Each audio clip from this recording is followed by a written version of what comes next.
Researchers say that humans are in an evolutionary shift like never before. Let's take a look at what they have to say about this. I thought this was interesting enough to actually investigate and review. So let's go ahead and see what's actually being said here. Researchers say humans are in the midst of an evolutionary shift like never before. Humans are evolving faster through culture than through biology. Well, that's interesting considering that culture has influence over our biology because culture is just an aggregation or a collection of behaviors that humans engage in that are determined by our genes. This gets into a very interesting discussion about fate versus free will. If you believe every action that you perform is just dictated by your genes according to your genotype and respective phenotypes, then isn't it all just fate and not free will? Scientists, evolutionary biologists, they believe in a mix of both, like that they're not mutually exclusive. A lot of things, they're framed as if they're mutually exclusive, when in many cases they're not at all. Um, I tend to agree with that, but I still trend more towards the reasoning why I believe those two to be coexistent is different from their reasonings. I would say, frankly, I think our genes allow for free will because if you have a desire to do like your desires are not necessarily separated from free will.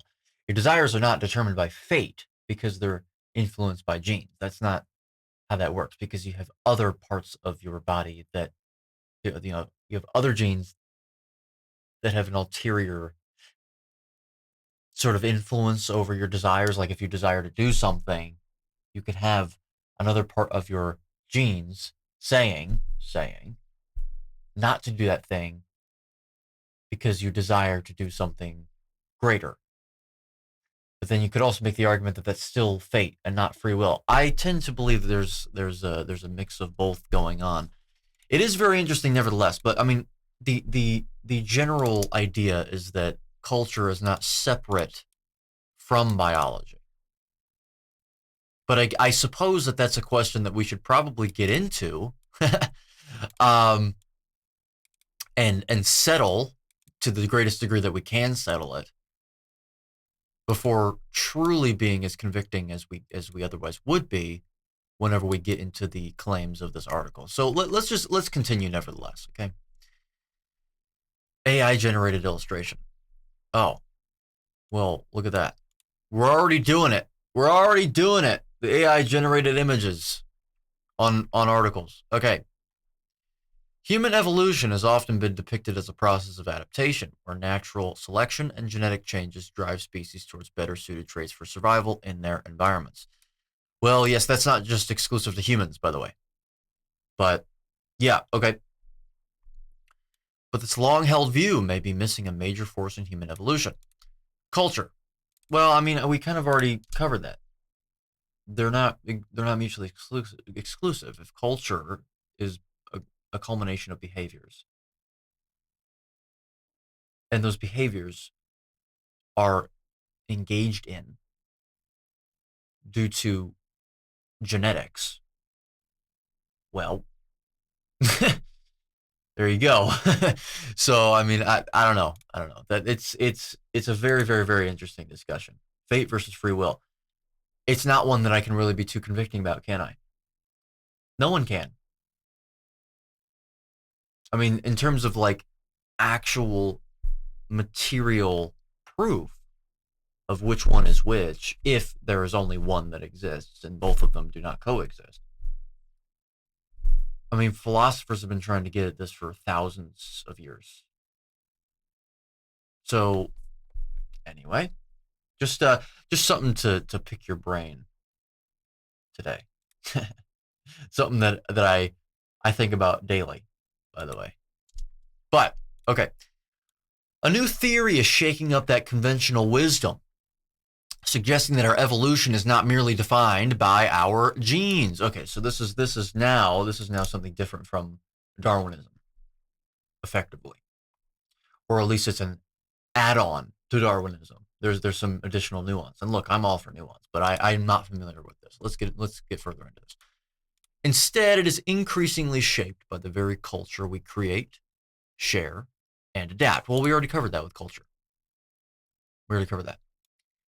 Researchers at the University of Maine, Timothy Waring, I hope I'm pronouncing that correctly, and Zachary Wood argue that humanity is undergoing an unprecedented evolutionary shift, one driven not by genetics but by culture. Well, we covered that.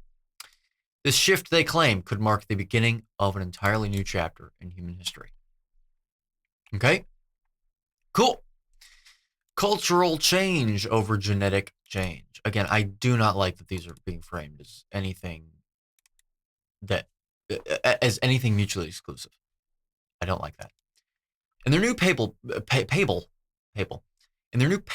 published in Bioscience, Waring and Wood introduce a compelling hypothesis.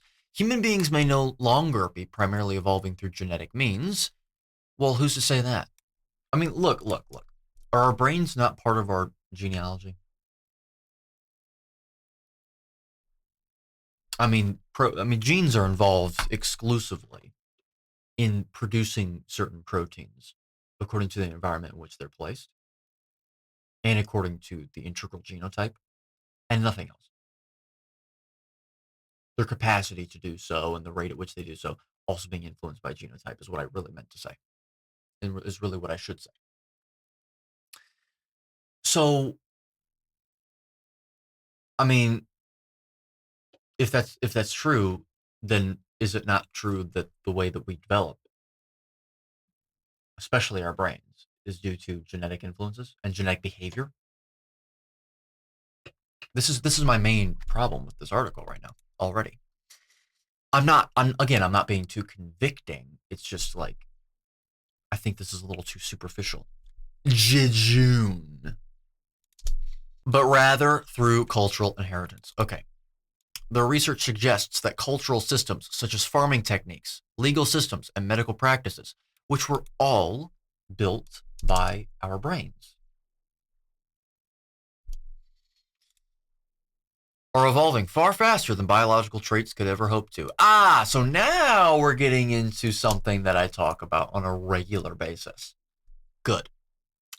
What we're talking about now is the fact that the change in our behaviors as a result of our reasoning over the last 13,000 or so years has been so stark. The rate at which it's happened has been so starkly different, and by different I really mean faster, than what was previously exposed to from every inference we have in our genome, which can result in extremely problematic issues. So basically what we're doing is a stark deviation away from what our genes are most evolved to genotypically withstand. Oh, have I said that before?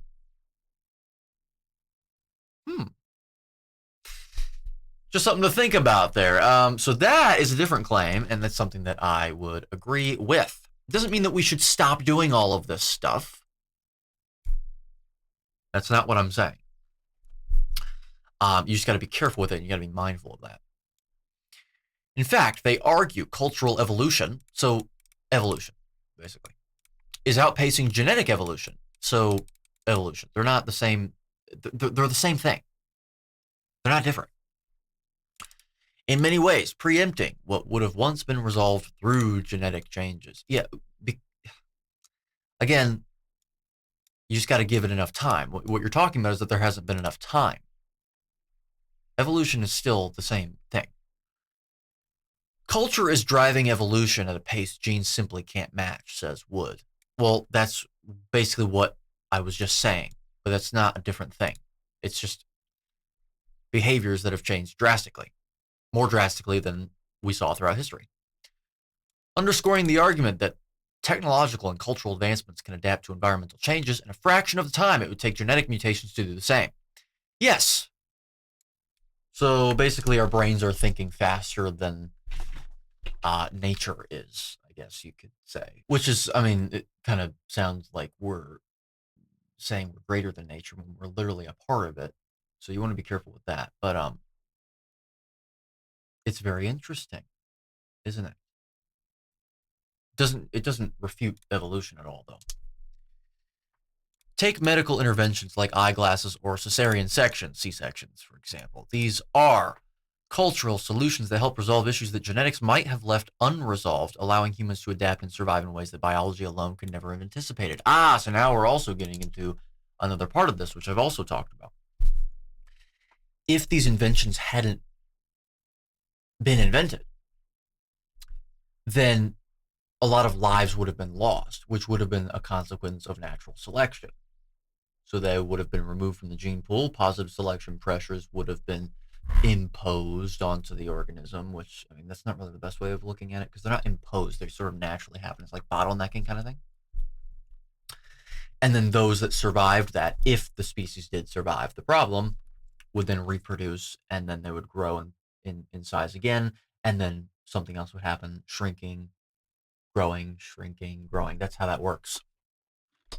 And so what they're talking about is now we've created technology to prevent deaths that otherwise would have happened if it weren't for human intervention. But again, how is that not part of natural selection if these inventions were created by humans? We are part of nature. This is very, very, very deep. I've talked about this before, actually. Slightly. Not the whole, where is the line drawn? I've asked the question many times in my material, in my videos. Where is the line drawn by which human intervention is irresponsible, counterproductive, whatever it may be, is inappropriate and immoral, maybe? Okay, when humans invented the wheel, was that a problem? Is using our brains that is literally part of evolution, is that a problem? Because that's, I mean, they're not saying anything here. There's no implications yet, or else I would have commented on them. But if someone is to look at this and have a cynical view about this, like, yeah, those people would have died if we hadn't created technology. Are you saying that we shouldn't have created the technology to save people's lives? That's literally part of evolution. It is. It's part of evolution. It's natural selection. The people that created that technology were doing so with their brains that was evolved through positive and negative selection pressures. So this isn't... Anyway.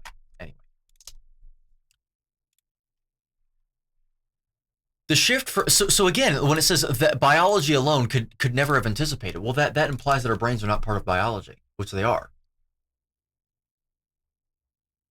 I know that this is all paradoxical. I mean, then it gets into, is natural selection, the theory of evolution, is that wrong?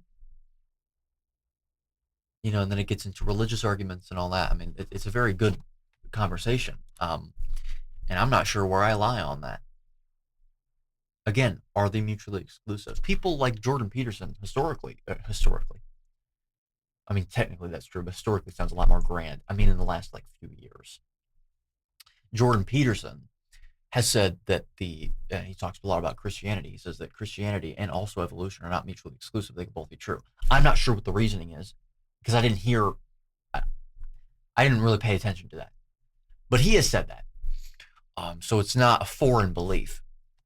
So I'm just saying I'm not the only one that has thought that that's a possibility. You always have to be careful. Logically, you always have to be careful with pretending as if one thing can be true and the other must not be true. They're mutually exclusive. You always have to be careful with that. Always think, could these things coexist? Because oftentimes humans just fail to consider that. Because it's easier to believe one or the other. So, culture is driving... Oh, okay. So we already read that. The shift from genetic to cultural evolution may not be as sudden or dramatic as flipping a switch. It's a gradual process that's been ongoing for thousands of years. Yes, exactly. From the rise of agriculture, 13,000 years ago, to the development of modern institutions, culture has been a major driving force in human progress. Yes, correct, but that's still all part of evolution. But what Waring and Wood are proposing is that this trend is accelerating, so much so that it is now outpacing our genetic adaptations. Yeah, and I understand what they're actually saying, because I've said this before on my, in my videos. So, yes, the social implications, a new kind of individuality. While the concept of human cultural evolution isn't entirely new, the idea The idea that we are witnessing an evolutionary transition that changes the very nature of what it means to be human is... Right, well, I'm curious to know what that actually means, though. Because it's still, we're just going to be human. We're just going to be evolved humans. In their research, Waring and Wood suggest that the shift in the mode of evolution may also mark a significant change in human individuality. Much like how early organisms evolved from single-celled life to complex multicellular organisms, humans may be transitioning from an individualistic species to one defined by group-level cooperation, similar to eusocial species like ants and bees. Okay. I mean, humans have always been social creatures. Always. So I want some elaboration on that. This cultural transition, they argue, is essentially creating a new kind of superorganism where the cultural systems humans have built, healthcare, education, and even political systems, are so deeply embedded in society that they function as the main adaptive force driving human survival. Ah, I see. Okay, so it's less individualistic because we have like actual governmental systems and we live in a political landscape now. And it's even more social, and all of that is going to influence the further evolution of humans that are not exactly part of the overall upper echelons of the political systems. And also same thing with like healthcare and education as well, because education systems influence the general population's knowledge. So again, their phenotype, I guess you would say, because then it actually conditions them to think a certain way. If it's a proper education system and it's one, what's the word?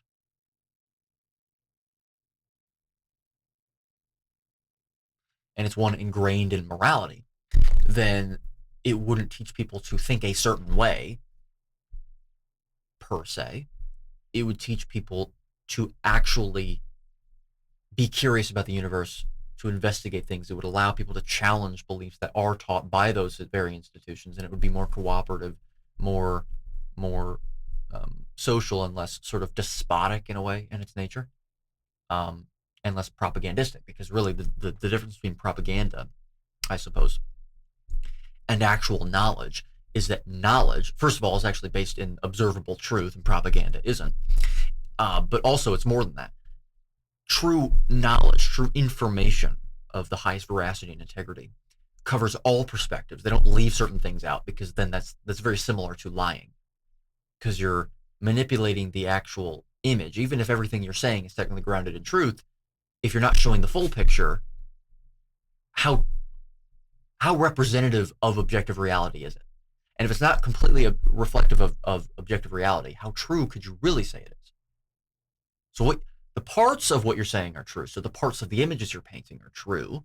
They're congruous with what is in the full painting. But if you're not showing the full painting, then you're still manipulating those people to think in a certain way that isn't congruous with holistic truth, if that makes sense. So it's that, but also being willing, and not just being willing, but actually seeking out the refutations, the potential refutations of that model that you're teaching. So all of that is to say that, yes, education systems as a whole will also influence evolution in us. And we also have influence over the evolution of other animals. I mean, like we've bred cats, for example, and dogs. So it has knock-on effects, like domino effect. So yeah, okay, cool. This is a very interesting article. And much of it, I've already touched on in my videos in terms of questions, not being convicting about any answers, but questions. So it's interesting to see other researchers also recognizing this. So, for example, societal structures like universal healthcare or technological innovations are not only shaping our environment, but they are also shaping our biology by reducing genetic selection pressures.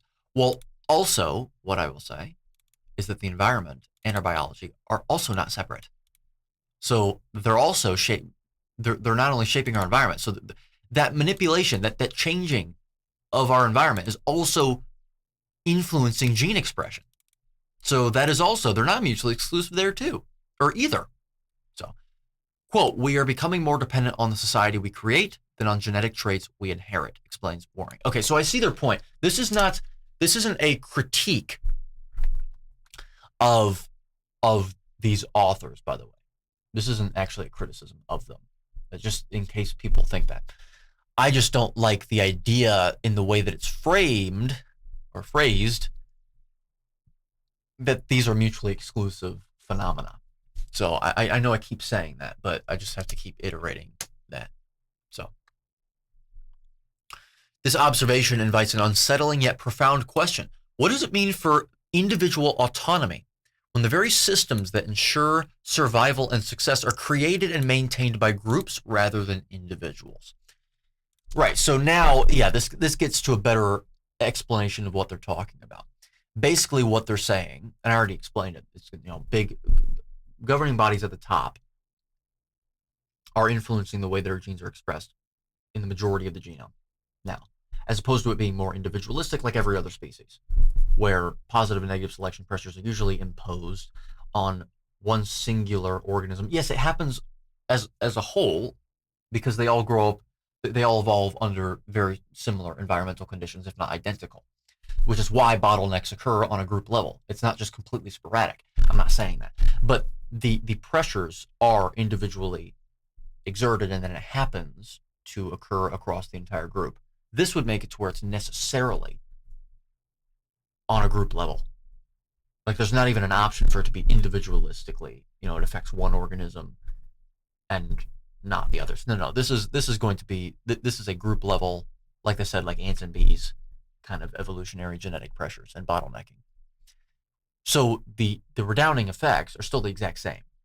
The way in which an organism macroscopically will evolve under these pressures will still look like bottlenecking, but it's almost like there's a different mechanism yielding that bottleneck phenomenon.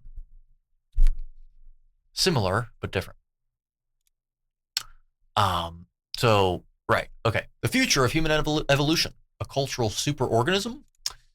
The implications of this cultural shift are far-reaching. If human survival and well-being increasingly depend on the cultural systems around us, what happens to individual genetic evolution? So that's what I was basically saying. Well, it still occurs, and the bottlenecking phenomenon still occurs. So the practical ramifications are still the same. Will we see a future where humanity evolves not as a collection of genetically distinct individuals, but as a cooperative, culturally shaped superorganism? I struggle to see the distinction. I struggle to see how we're not already doing that, and how we haven't done that throughout history. Already. I really do struggle to see that. I don't understand how that's any different than what we're doing right now. We are still genetically distinct. And we're also cooperative, culturally shaped. And if you want to call that a superorganism, if we are cooperative and culturally shaped, I mean, I suppose okay, but I don't know. It would still be the same phenomenon. The ramifications are not really that different.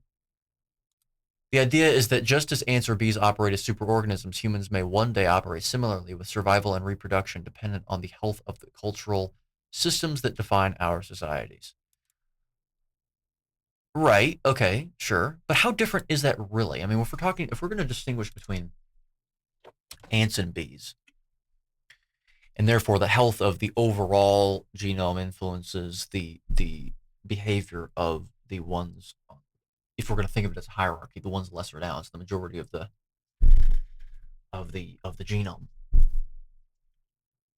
I mean, again, that's not too different from what other species do, I don't think. Humans throughout history, we've basically been doing the same thing. I just recognized the difference earlier, like just a few minutes ago. So I'm not pretending they're identical. I'm not.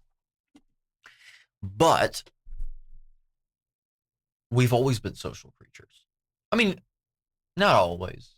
Of course, we became more social as we evolved through, again, individualistic means, natural selection, which is basically, in a way, they're almost identical, but they're not. Yes, typically what happens in a regular species like us, and I say regular as in normal because there's not too many species that function like ants and bees in that respect, and that are at least similar enough to us to warrant it being a proper, appropriate analogy. Typically what happens is it doesn't really matter the overall health of the species. You can still undergo positive and negative selection pressures and succeed in reproduction, despite the overall health of the genome, if you actually took a macroscopic view, being relatively unhealthy and in very bad environmental conditions. That is true. But let's say in a hypothetical scenario, the overall health of the human genome and the cultural societies, or the society as a whole, our culture, our political landscape, whatever it may be, just completely goes to shit. Let's just put it that way. In a world where that happens, humans still do have the ability to transcend that in the same way. It might be more difficult, but they still have the ability to transcend it. So they're different, but they're also very similar still. What I was going to say was that it's almost in a way, this whole phenomenon of natural selection is sort of it's sort of like its own version of providence, just in a material science perspective instead of a theological perspective. Um, Interestingly enough, you can pretty much think of it that way. So, okay. Waring and Wood are careful to note that this shift is still in its early stages and much more research is needed to determine just how far this transition could go. Okay. Yep. We may be entering a future where cultural evolution is so advanced that it starts to control not just the environment we live in, but the very way we reproduce and evolve, says Waring. Yeah. Yeah. Well, I would agree with that. Again, though, the whole cultural evolution being being sort of extracted from regular genetic evolution, as they call it. In fact, some of the most modern technologies already hint at this possibility. Genetic engineering and assisted reproductive technologies, which currently require sophisticated cultural infrastructures to function, are examples of how culture is already beginning to influence genetic outcomes. Yes, in the long term, this could lead to a scenario where our descendants evolve less through biological mutations and more through cultural innovations, i.e. technology. Yeah, which then gets into the ethical arguments behind IVF and things. There are arguments against IVF that, I think these are very interesting conversations that involve, basically bioethics. In a way, you could make an argument that IVF can commoditize children. Is that ethical? And then you have those debates. So, but then, it gets into that too. It does get into that as soon as you start talking about those things. So no one knows what comes next. Yes. The shift from genetic to cultural evolution presents many opportunities for further research, and Waring and Wood have outlined a clear path for measuring this transition. They plan to develop mathematical models and initiate long-term data collection to track the pace of this cultural shift and better understand its effects on human societies. However, they caution that such a transition is neither inherently progressive nor morally superior. Right. Well, the morality really had nothing. I did bring up morality just now because, yes, it does. You do have to touch on the morality of these things. And is morality subjective? There are no such thing as an objective morality. And is morality merely something that was constructed by human beings through evolutionary means, through evolutionary pressures, because they realized that this behavior, if it was considered moral and it was engaged in as compared to this other lesser, or what's considered lesser immoral behavior, did it merely become considered that way because it was associated strongly with higher rates of survival through evolutionary pressures? Is what we consider moral merely considered moral because it allows us to survive better, is what I'm saying? In which case, morality would just merely be a construct. And you could arrive at a posited, opined, objective morality, but that would be subjectively objective. That would be subjectively determined, correct? And then you would get a construct that is deemed to be an objective morality, a moral construct, which very well may be correct, because it could be objective because it's considered to be what allows for the flourishing of all human beings across the board, which would be beneficial for evolution and humanity as a whole, right? Be beneficial not for evolution, for humanity as a whole, for the genome as a whole, which would fit within the evolutionary construct, the theoretical, the evolutionary theory. I love these conversations. I really do. I haven't had time in my own time to really sit down and write about these things. but they've been on my to-do list for months. So, hey, well, here I am exercising my brain right now with it. So it is something to think about. We are not suggesting that wealthier societies with better technology are better than others, says Wood. Well, it also depends on what you mean by better. Because in ways they are better, obviously. Culture evolves in both positive and negative directions, and it is important not to assume that this transition will always result in a more just or more equitable society. Right, correct. Also, just and equitable are not synonymous. I just want to throw that out there. Again, not getting political, because I know that the word equitable and equity has been politicized. Not to say that it shouldn't have been, because I mean, it is present in political conversations for a reason. Like, most things are politicized. Something being politicized is not necessarily a bad thing. Sometimes it's necessary. I'm just saying that since it has been politicized, I want to clarify, I'm not being political per se. They're just, by definition, they're not the same thing, because it gets into a conversation as, is equity in all spheres just and moral? That's what I'm saying. So I'm just covering the nuance behind the conversation. Indeed, the role of cultural evolution raises difficult ethical questions, especially when considering the global disparities in healthcare, education, and technology. Okay, sure. And that's that necessarily will get into politics, and that's not what I do. At least as of yet. We'll see what happens in my career. I don't have any plans on doing that. So if you're not someone that would be fond of that, rest assured, I do not have any plans to do that. The challenge for humanity, then, is to ensure that as culture increasingly takes the reins of our evolution, we do so in a way that fosters cooperation, equity, and sustainability. Well, of course, which is part of the cultural evolution. That's part of it. Because if it doesn't, then typically what happens is the culture, the constructs that have been formed through cultural culmination will be torn down by the very people that are subject to its shortfalls. In which case, positive and negative selection pressures. There's a negative selection pressure. I mean, it's still all evolution, isn't it? I think it's a broader way of, this is a more reductionist way of viewing it. It's myopic. But these are actual research scientists on a topic that I'm far less familiar with, so I'm going to exhibit some, again, less conviction here, purposely. So, our future as a species may hinge less on the genes we inherit and more on the cultural systems we create and adapt to, says Waring. Yes, exactly. But that's influenced by brains that think a certain way that is influenced by genes that they inherit. So it's actually just a knock-on effect.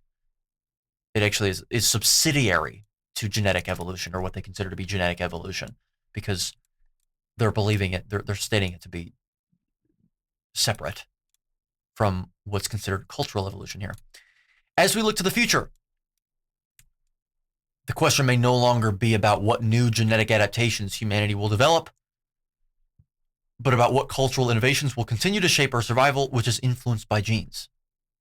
Again, because brains are involved in creating those things. Success and perhaps even our evolution. Okay, cool. TB Pew. I don't know. Don't know how to pronounce that. What are the comments? This is not news. Is culture adapting humans faster than genetic adaptations? Yes, obviously that's what culture is. Yes. Well, sort of, yeah. Then this, we will see a future where humanity evolves not as a collection of genetically distinct individuals, but as a cooperative, culturally shaped superorganism. That's what humans are. We are a cooperative, culturally shaped superorganism. There's no will we see a future. So this is, so I'm not the only one that is having these comments. There are three primary types of evolution that have brought us to where we are: stellar/cosmological, biological, and social/cultural. But there's a next phase that's already begun: technological. Our culture, well, how is technological not part of culture?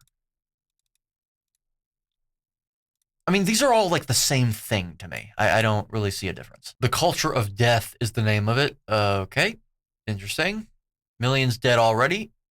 Well, what is the net result? I mean, what is the net population size now of human beings estimated? It's devolution. There's no such thing, actually. I love this term, devolution. There's not really any such thing as that, because it's still part of evolution. When a clock comes back around to 12 and then starts counting from 1, 2, 3, 4, it's not devolution. That was evolution around the clock. Everything is still forward. Everything still goes forward, not backward. That's not how that works. Time is a linear function, and it's not a bidirectional line, that function. So that's why people will often say history doesn't repeat itself, but it rhymes. So anyway, well, I think we already got through the majority of the article. We saw some comments, sure, but I'm glad that we touched on this because it does touch on some things that I've touched on in my videos many times throughout the past. You know, when is it appropriate? When is it inappropriate, irresponsible, immoral, perhaps, for human intervention to actually take place? Where's the line drawn, and according to whom, on the basis of what? And are those bases valid? And valid according to whom, on the basis of what? Everything always gets this deep. The behaviors that we're engaging in today, are they imposing? Are they too stark of a deviation away from what our genes are most evolved to genotypically withstand? Some of them, I believe, yes. That's what my entire, presence here on the internet is about. It's what this book, Contrainidicated, is about. By the way, if you haven't bought this book already, the second edition is out now. Link in the description below for paperback, hardcover, ebook, and self-narrated audiobook edition or versions, because I'm all about authenticity. It's a closer look and revision of mainstream health axioms that have perpetuated illness, disorder, and disease for over a century, if you have not bought that book already once again. So, and it's something that I wanted to talk about even deeper. And I go into even more depth on that in a video that I did called Modern Life is an Experiment, which is quite a fitting title. I'll link that in the top right corner of the screen for you to view that if you'd like. So, with that being said, if you enjoyed the video, leave a like. Subscribe to me if you haven't already. If you haven't subscribed yet, I'm not sure what you're doing. I'm watching you. I see you, whether you realize it or not. You're welcome for reminding you. Leave your thoughts in the comments section below, seriously, especially for this one. This is a very thought-provoking one. Less convicting on these things. And also, buy my book, once again, if you haven't already. Subscribe to the Patreon if you haven't already as well, to gain access to 1 week early uploads, ad-free content, uncensored content, loads of antiquated videos from before I was ever a public figure, loads of Patreon exclusive uploads from whenever I was doing that once a week or once every other week. I was uploading a lot less frequently before. And also, something that I think is quite fitting for this topic of conversation. We live in a very, very different world than we did historically, and things are changing a lot more rapidly than they used to, as was touched on in the article. And so a lot of times people want a holistic method besides just diet to give them an extra punch, an extra kick, an extra prevention method for anything that could go wrong, that they're involuntarily exposed to in their environment, that could influence in a negative way their lifespan, their health span, etc. Which brings me to my final point, which is the link on the bottom of the screen. What is that link? Well, that is a link that will bring you to an amazing site with amazing products from an amazing brand known as Cerule. If you purchase product through that link, you will get a permanent percentage discount and permanent free shipping when signing up for monthly deliveries. And if you email me behind the scenes at edgoki@pm.me, I can tell you how to earn those products for free, because who in their right mind wouldn't want that? But first, of course, before buying any products, including these ones, just to show you a little sneak peek of them, I would not recommend doing so, buying the products at all, until actually learning about them. I already gave you a little bit of a teaser in the beginning of that little tangent there, but I would refer to the link in the top right corner of the screen for a actually full comprehensive video, which details these products in far further detail, like who should take them, why you should take them, when to take them, etc., etc. And I would also further migrate to the description below to find a video I did on these products in even further detail, as well as the company of Cerule itself, which I think is incredibly important if you're willing to make a contribution towards the company via a purchase. So, with that being said, join me next time when we are reacting to, in this case, a very tame article, a thought-provoking one that is more curious in its thinking, less convicting, and less finger pointing. So, till then.